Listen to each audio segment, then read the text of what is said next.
ഞാൻ ഈത്തപ്പഴം പെറുക്കുക, നിറയെ ഈത്തപ്പഴം കേട്ടോ. കാണിച്ചു കൊടുക്കും, മരത്തുമ്മല് നിറയെ ഉണ്ട്. നോക്കി, പഴുത്ത ഈത്തപ്പഴം. താഴത്ത് എത്രയാ വീട് എടുക്കണേ, എത്ര പഴുത്ത ഈത്തപ്പഴം നോക്കി, കുറേ ഉണ്ട്. എല്ലാം പെറുക്കട്ടെ.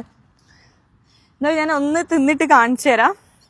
ഒരു ഈത്തപ്പഴം ഞാൻ കഴിക്കാം, കാരണം തൊലി ഞാൻ കളയുന്നുണ്ട്. കാരണം ഇന്നലെ കെമിക്കലൊക്കെ അപ്ലൈ ചെയ്തോ അറിയില്ലല്ലോ.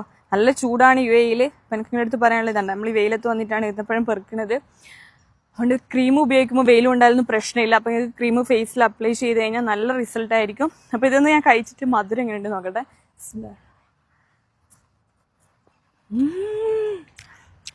അടിപൊളിട്ടാ, നല്ല മധുരമുണ്ട്.